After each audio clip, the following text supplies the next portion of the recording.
May 1st, 1943, 20,000 feet above the English Channel.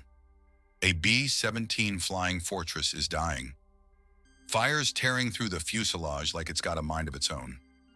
The radio compartment? An absolute inferno. Ammo's cooking off, rounds just exploding in every direction. 3 guys have already jumped. 2 more are bleeding out, fading fast.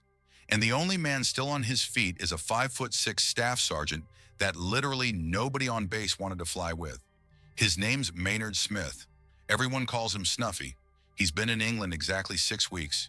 This is his first mission, and he's got maybe 90 minutes to save this airplane, and everyone's still breathing inside it.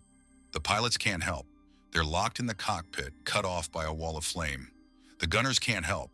They're dead, dying, or somewhere in the channel right now, hoping they get picked up.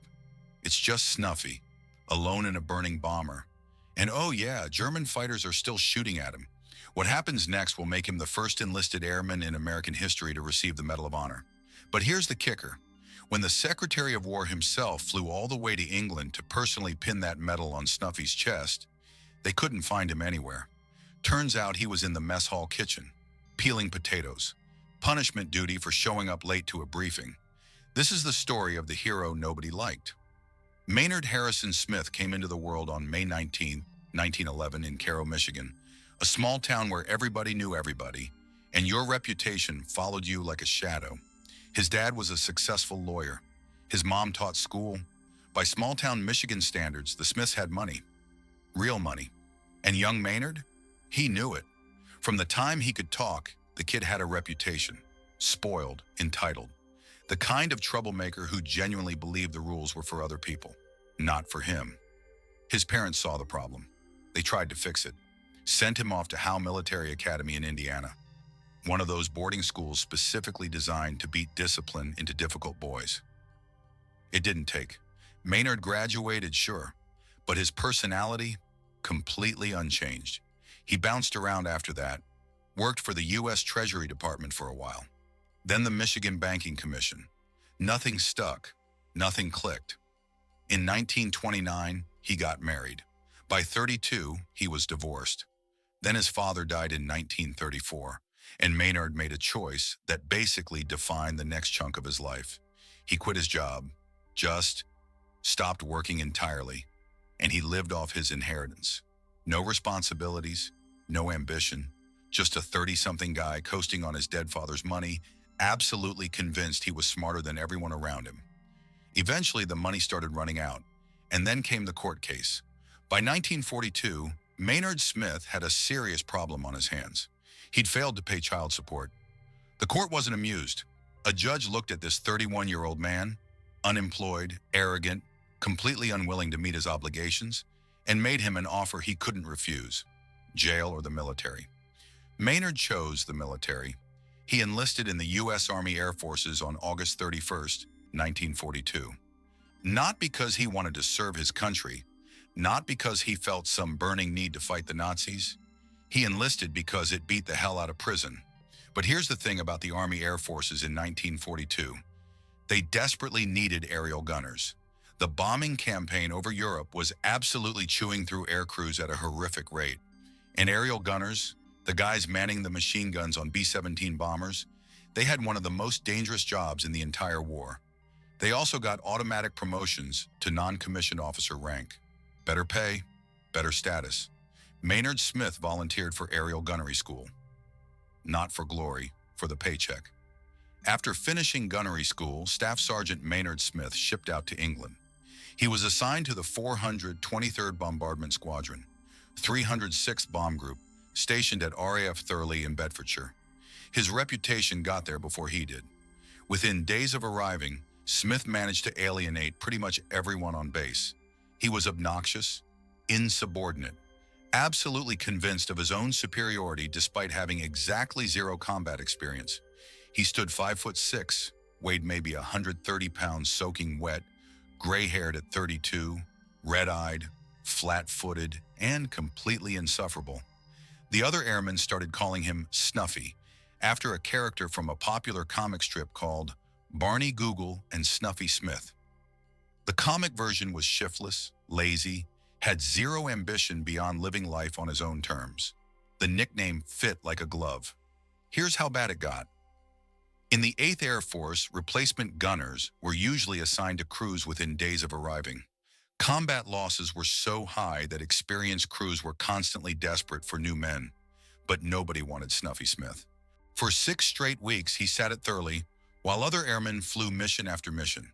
Crews would rather fly short-handed than take him along. But war doesn't care about popularity. Eventually, somebody had to fly with him. On the last day of April, the mission board went up. Target: the German submarine pens at Saint-Nazaire, France.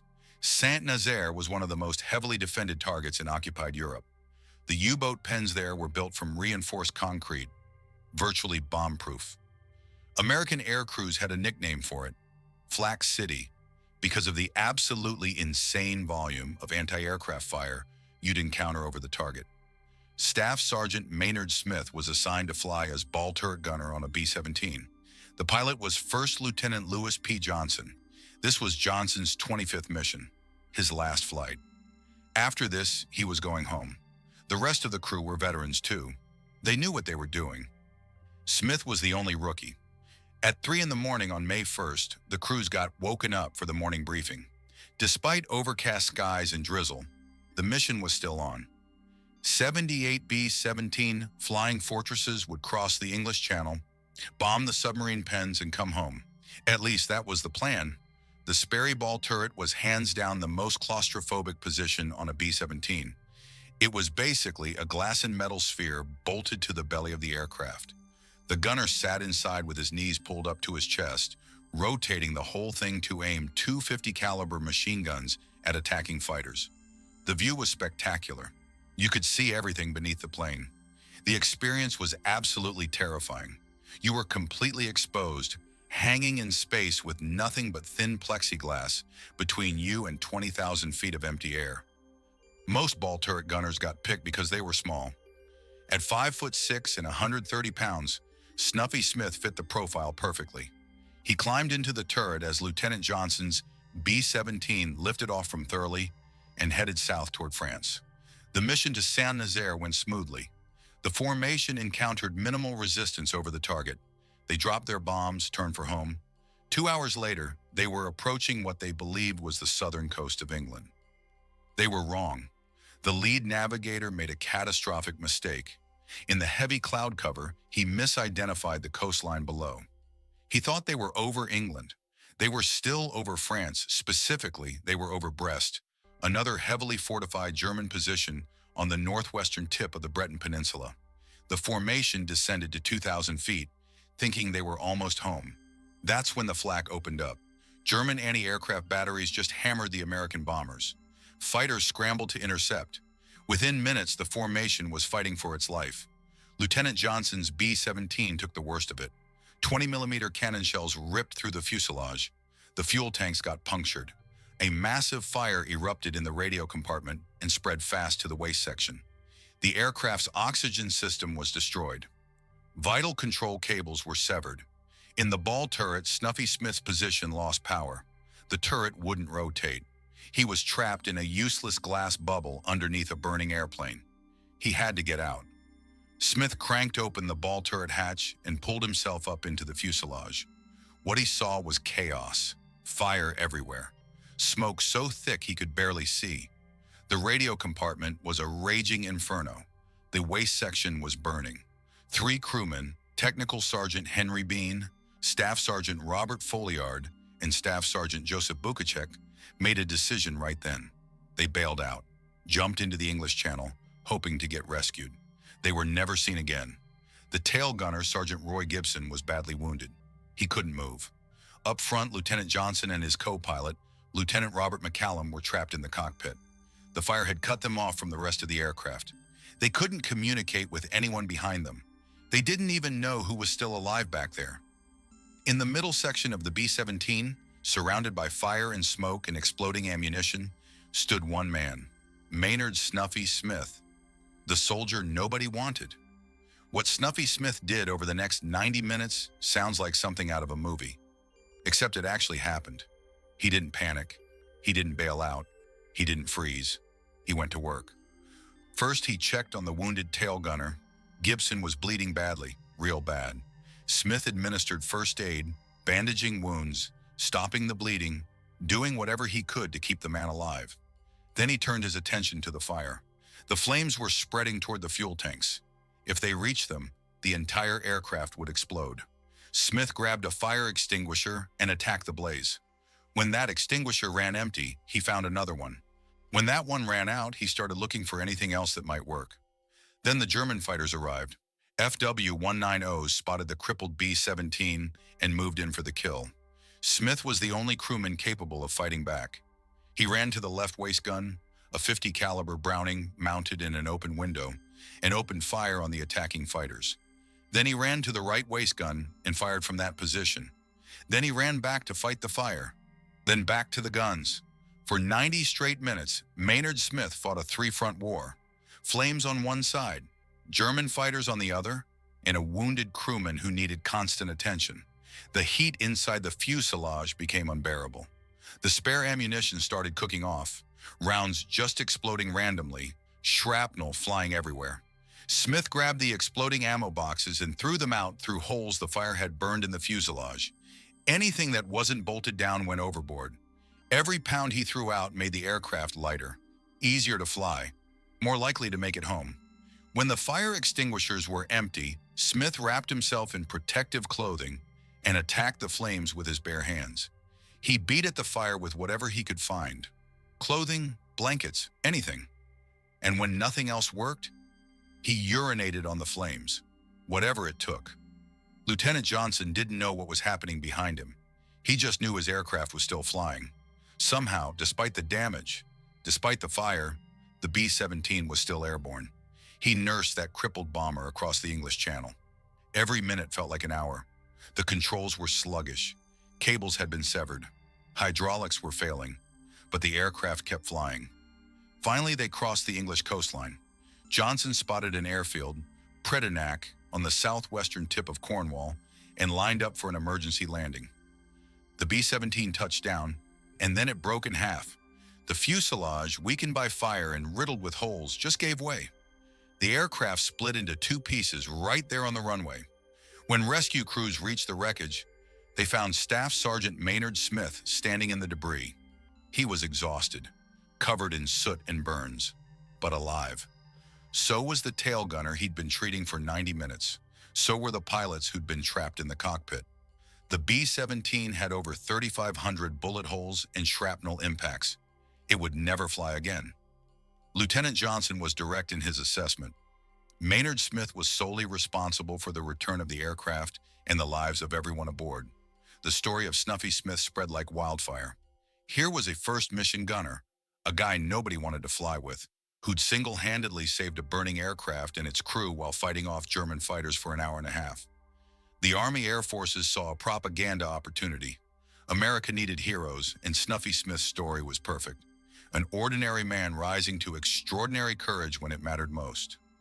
On July 15, 1943, Secretary of War Henry Louis Stimson flew to England to personally present the Medal of Honor to Staff Sergeant Maynard Harrison Smith. It would be the first Medal of Honor awarded to an enlisted airman, the first awarded to a living recipient in the European theater. A ceremony was arranged at Thurley. Press was invited. Cameras were ready.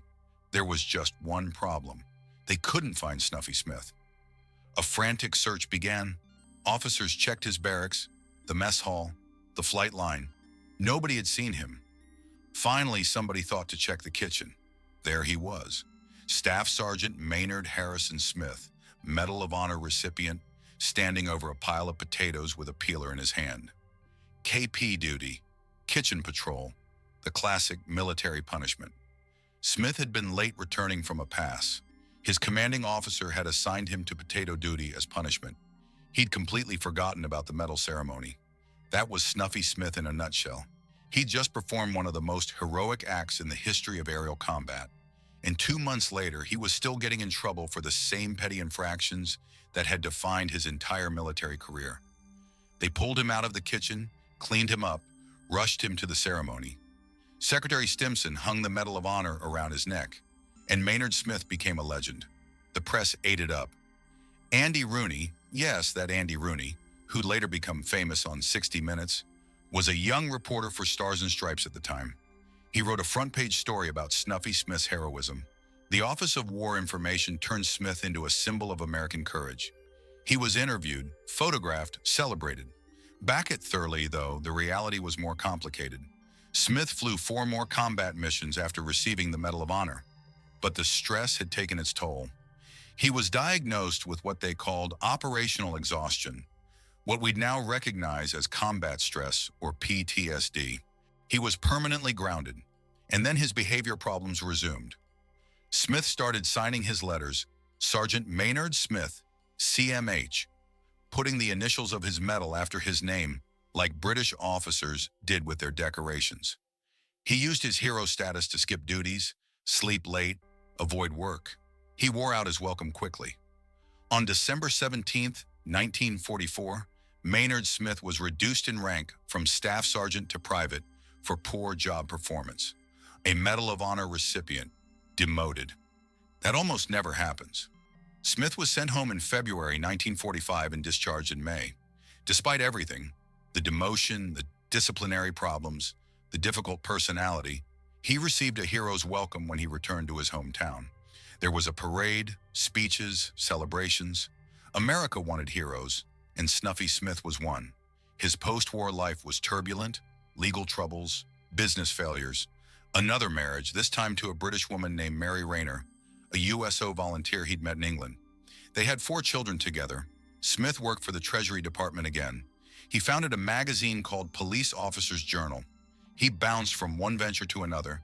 He never quite found his footing in civilian life, but he never denied what he'd done on May 1st, 1943. If anything, he embraced it, sometimes embellishing the story over the years, adding details that may or may not have been accurate. That was Snuffy. Until the end, he remained exactly who he'd always been. Let's put what Snuffy Smith did in perspective.